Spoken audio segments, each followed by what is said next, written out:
YouTube पर आप सभी दोस्तों का स्वागत है। जैसे कि हमने आपको पिछली क्लास में इलेक्ट्रॉनिक विन्यास करना सिखाया है, जिसमें कि हमने आपको पहली क्लास में पढ़ाया था अफबाउ प्रिंसिपल।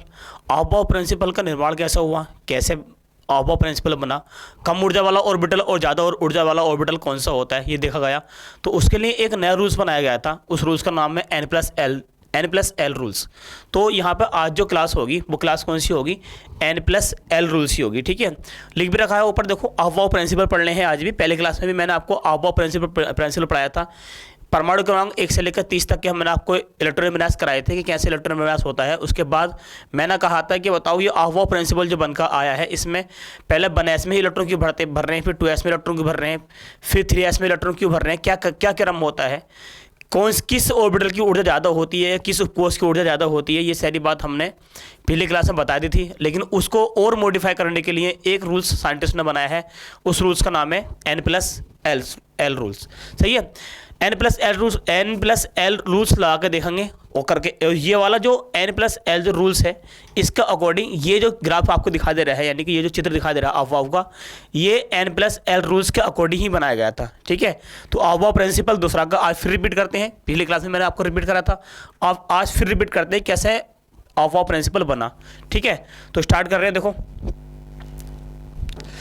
N+L रूल्स है क्या, तो N+L नियम अथवा जिसको हम बोलेंगे इलेक्ट्रॉन द्वारा कक्षाओं को भरने का सही क्रम। बिल्कुल सही क्रम क्या है, कौन सी कक्षा में इलेक्ट्रॉन जाएगा, बिल्कुल सही क्रम क्या होता है। तो वो जो क्रम बनाया गया था बच्चे, वो बनाया गया था N+L रूल्स के अकॉर्डिंग। ठीक है, इस नियम के अनुसार, इस नियम से क्या कंडीशन बनेगी इस नियम के अनुसार, तो देखो लिख रखा है इसके अनुसार विभिन्न उपकोषों को भरने का क्रम किसी दिए गए उपकोष के लिए N+L मान की सहायता से निर्धारित किया जा सकता है। पहली बात तो ये हुआ, ठीक है, कि यहाँ पर लिख रखा है, देखो उपकोष के लिए N+L के मान की सहायता से ही निर्धारित किया जा सकता है। ठीक है, नंबर 2 पॉइंट लिख रखा है, कोई नया इलेक्ट्रॉन उस उपकोष में पहले प्रवेश करता है जिसके लिए N+L का मान सबसे कम होता है। यदि N+L का मान 2 या 2 से अधिक उपकोष के लिए समान होता है तो नया इलेक्ट्रॉन उस उपकोष में प्रवेश करेगा जिसके लिए N का मान क्या होता है, कम होता है। ठीक है,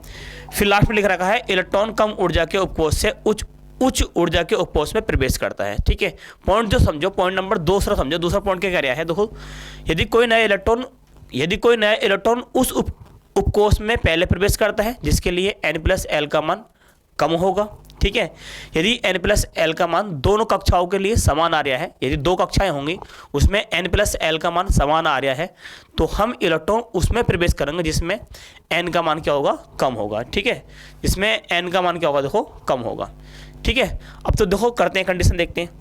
मैं आपसे क्या लगा, देखो नया सिलेक्ट लेते हैं और करते हैं। देखो मान लो कि देखो N+L जहाँ पर, ठीक है, N+L, N क्या है, तो N जो होती है वो होती है मुख्य क्वांटम संख्या,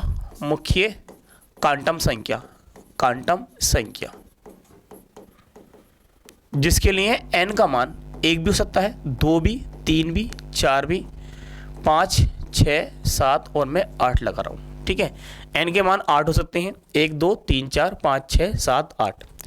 L के मान की बात करेंगे, L क्या होती है, L जो होती है दिगेंसी क्वांटम संख्या होती है, दिगेंसी क्वांटम संख्या जिसको इंग्लिश में बोलते हैं एंजुलोम्यूथल क्वांटम नंबर। उपकोष जो होता है, उपकोष हम जानते हैं कि उपकोष जो होता है, उपकोष बोल दो, या हम बोल देते हैं इसको ऑर्बिटल। क्या बोल देंगे हम इसको, ऑर्बिटल्स। 4 होते हैं, एक होता है S उपकोष, एक होता है P और एक होता है D और एक होता है F। ठीक है, 4 उपकोष होते हैं, पिछली क्लास में मैंने आपको बताया था। ठीक है, अगर मैं L के मान की बात करूं, L का मान S उपकोष के लिए जो होता है वो 0 होता है। यदि P उपकोष है तो उसके लिए 1 होता है, D उपकोष है तो उसके लिए कितना होता है, 2 होता है, और F उपकोष है उसके लिए कितना होता है, 3 होता है। ठीक है, L का मान S उपकोष के लिए 0, P उपकोष के लिए 1 और D उपकोष के लिए 2 और F उपकोष के लिए कितना होता है, 3 होता है। सर ये मान कहाँ से आए, तो आपने कभी या हम अपनी क्लास में आपको पीछे पढ़ाया है कि क्वांटम संख्या क्या होती है। क्वांटम संख्या जो होती है वो इलेक्ट्रॉन की स्थिति और ऊर्जा के बारे में निर्धारित करती है। ठीक है, क्वांटम संख्या जो होती है वो इलेक्ट्रॉन की स्थिति और इलेक्ट्रॉन की इलेक्ट्रॉन की स्थिति और इलेक्ट्रॉन की ऊर्जा के बारे में निर्धारित करती है, जिसे क्वांटम संख्या कहते हैं। और क्वांटम संख्या जो होती है वो 4 प्रकार की होती है। नंबर 1 जो क्वांटम संख्या होती है वो होती है प्रिंसिपल क्वांटम नंबर, जिसको हम मुख्य क्वांटम संख्या कहते हैं। नंबर दो जो होती है वो होती है एंजुअल म्यूथा क्वांटम नंबर, जिसको द्विगंशी क्वांटम संख्या कहते हैं। और नंबर 3 पर जो होती है चुंबकीय क्वांटम संख्या होती है। और नंबर जो 4 पर होती है वो होती है स्पिन क्वांटम संख्या। ठीक है, नंबर 1 पर प्रिंसिपल क्वांटम संख्या, नंबर 2 पर एंजुअल म्यूथुअल क्वांटम नंबर, नंबर 3 पर हमारे पास मैग्नेट क्वांटम नंबर, और नंबर 4 पर होता है स्पिन क्वांटम संख्या। तो मैं ये बता रहा हूँ कि ये चारों क्वांटम संख्या हमने पीछे क्लास में पढ़ा रखी हैं, तो वहाँ से ही ये एन के मान और एल के मान निकल के आए हैं, जहाँ पीछे पढ़ाया था हमने। तो आज तो डायरेक्ट हमें क्या सीखना है, हमें सीखना है 2 ही क्वांटम संख्या सीखनी है। कौन सी? N plus L. उन दोनों को जोड़ने के बाद उन n प्लस एल के मानों को जोड़ने के बाद इलेक्ट्रॉन या ऑर्बिटल की ऊर्जा निकल के आएगी। कम ऑर्बिटल वाला जब कम ऊर्जा वाला जो ऑर्बिटल होगा उसमें इलेक्ट्रॉन पहले भर जाएंगे, ज़्यादा ऊर्जा वाला जो ऑर्बिटल होगा उसमें इलेक्ट्रॉन बाद को भर जाएगा। तो ये जो रूल्स बनाया गया था किसके अकॉर्डिंग बनाया गया था? n प्लस एल के रूल्स के। ठीक है, 2 बातें याद रखेंगे। n का मान 1 से लेकर 8 तक कुछ भी होता है, और l का मान अगर s उपकोष है तो 0, p उपकोष है तो 1, और d उपकोष है तो 2, और f उपकोष है तो 3। ठीक है, लगाते हैं। देखो, मान लो कि मैंने कोई ऐसा कोई रूल्स बना दिया कि 1s लिख दिया मैंने, 2s लिख दिया, 2p लिख दिया, 3s, 3p या 3d, 4s, 4p, 4d, 5s, 5p या 6, चलो मान लो 6d, dot dot dot dot हमारा होता लास्ट में 8s। ठीक है, अब बात ये चल रही है सर किस में इलेक्ट्रॉन पहला भर जाए, और n प्लस एल्स के रूल की जो जरूरत पड़ी थी वो उन परमाणु के इलेक्ट्रॉन मास के लिए जरूरत पड़ी थी जिसका परमाणु क्रमांक का मान 20 से यानी कि 21 से आगे तक पहुंचा। 21 से 118 तक के जो एलिमेंट्स हैं वहाँ पे हमें n प्लस एल के रूल्स की जरूरत पड़ी। ठीक है, यहाँ पर बनाया गया किस कक्षा में इलेक्ट्रॉन पढ़े जाएंगे। 20 तक तो इलेक्ट्रॉन क्रम बाय चलते रहते हैं, लेकिन 20 के ऊपर जब हम इलेक्ट्रॉन मास करते हैं किसी भी एलिमेंट्स का तो वहाँ पर दिक्कतों का सामना करना पड़ता है। ठीक है, तो आज देखो मैं तुम्हें n प्लस एल रूल्स की कंडीशन समझाऊंगा बहुत बड़े करके। देखो अगर मैं यहाँ पे n प्लस एल रूल्स लगाऊँ, n प्लस एल रूल्स अगर मैं लगाऊँ, मैं देखो ठीक है अलग अलग मैंने क्रम बना दिया। देखो इस टाइप से मैंने पहला बात करेंगे हम 1s का, यह पूरा क्रम मैंने बना दिया। देखो इस टाइप से ये। अब यहाँ बात चल रही है सर इलेक्ट्रॉन कौन सी ऑर्बिटल में या कौन से उपकोष में, ये क्या होते हैं, ये उपकोष होते हैं। क्या होते हैं? उपकोष। सही है, आगे जो होते हैं आगे ये n का मान होता है, जबकि आगे जो होंगे क्योंकि n का मान 1 भी हो सकता है। ये जो है ये आगे जो है आगे 1s यानी कि 1 जो है n का मान है, 2s 2 जो है n का मान है, 2p 2 जो है n का मान है, 3s ये जो मान है ये सारे मान, ये जो मान है सारे जो आगे जो मान होते हैं ये सारे ये किसके मान है? ये n के मान है। किसके मान है? n के। बाकी l का मान कहाँ से रखा? तो l का मान ये लिखा, देखो ये l के मान लिख रखे हैं हमारे। ठीक है, मैं जो है 1s के लिए n प्लस एल लगाता हूँ। तो देखो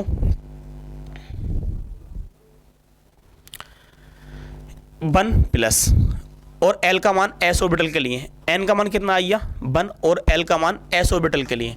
तो s ऑर्बिटल के लिए l का मान कितना होता है? 0 होता है। तो l का मान कितना रख दिया मैंने? 0। 2 प्लस s उपकोष के लिए l का मान 0। आगे जो है किसका मान है? ये n का मान है। n का मान कितना है? 2।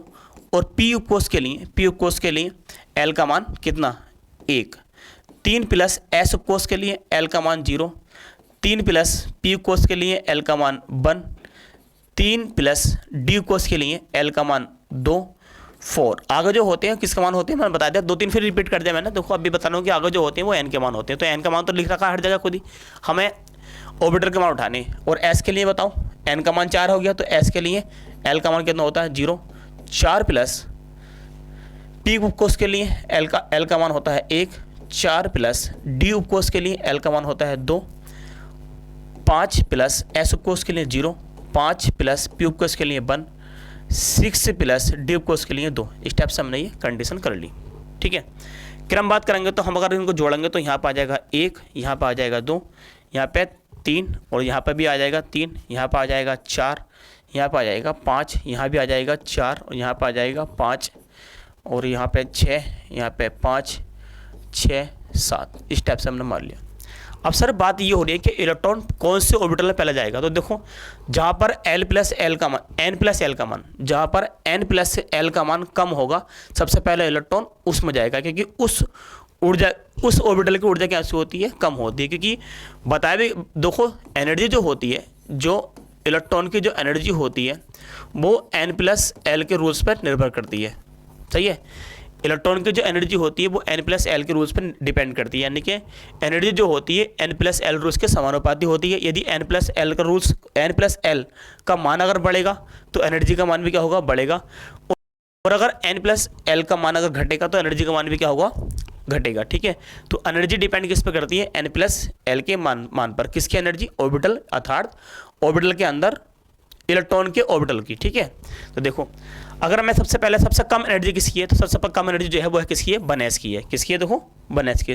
सबसे कम एनर्जी जो है किसकी है, बताओ, बनेस की। ठीक है, तो हम लिखेंगे सबसे पहले बनेस। उससे ज़्यादा एनर्जी किसकी है, उससे ज़्यादा एनर्जी है, देखो मान देखते रहो, सबसे पहले 1 मान, फिर कौन सा मान, 2 मान, फिर किसकी बताओ, 2s की। करेक्ट बात है। सबसे कम मान किसका, 1 का, फिर किसका, देखो मान अगर N प्लस एल का मान 2 है तो जाहिर सी बात है ऊर्जा इसकी ज़्यादा होगी इसके अकॉर्डिंग। N प्लस एल का मान कितना है, 3 है, तो इनके अकॉर्डिंग इसकी ऊर्जा ज़्यादा होगी।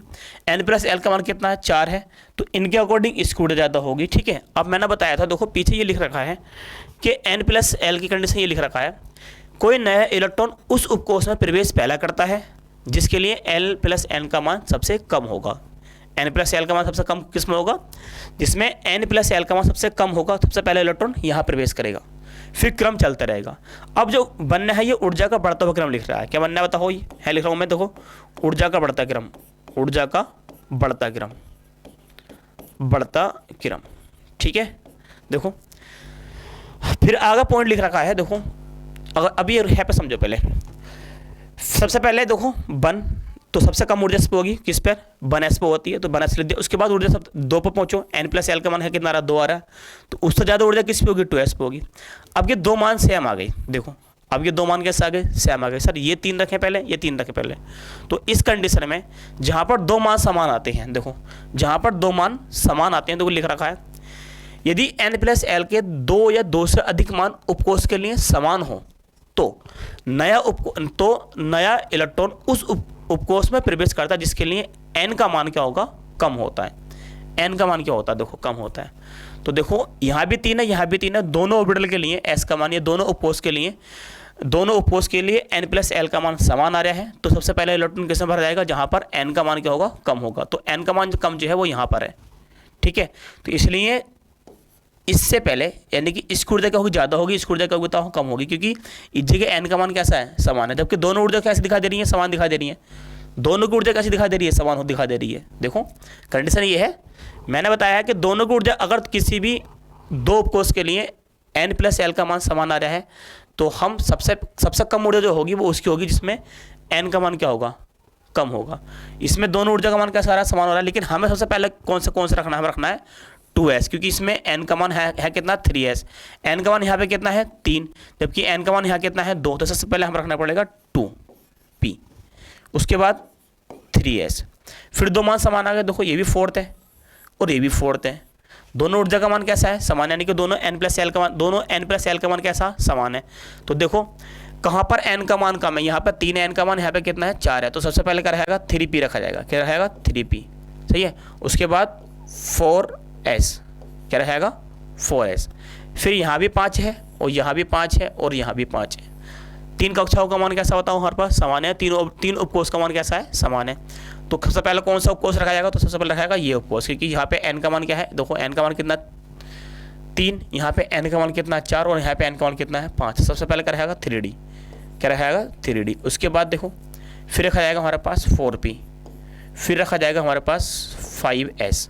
ठीक है, 6 के लिए पहुँचते हैं, यहाँ भी देखो 6 है और यहाँ भी देखो क्या है, 6 है।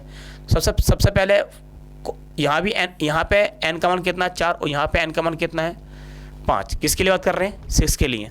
N प्लस एल का मान यहाँ भी 6 आ रहा है, यहाँ भी 6 आ रहा है, तो सबसे पहले कौन सा मान रखा जाएगा, जहाँ पर N का मान क्या होगा, कम होगा। तो N का मान जो कम है वो कहाँ पर है, 4D में है। फिर उसके बाद कहाँ बताऊँ, हमारे पास 5p में है। ठीक है। फिर 7 की और भी कोस बनाएंगे, अगर हम आगे के क्रम लिख दें तो 7 की और भी कोस बनाएंगे तो हम लिख देंगे 6D ऐसे dot dot dot dot 8S।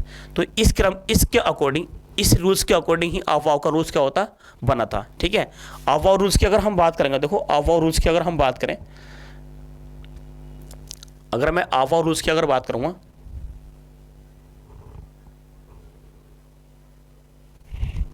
देखो ऑफ वाव रूल्स में तुम आपको बताया था कि सबसे पहले क्या होता है, देखो मैंने बताया था कि सर के 1S होता है, फिर 2SPDF ये बताया था मैंने पिछली क्लास के अंदर।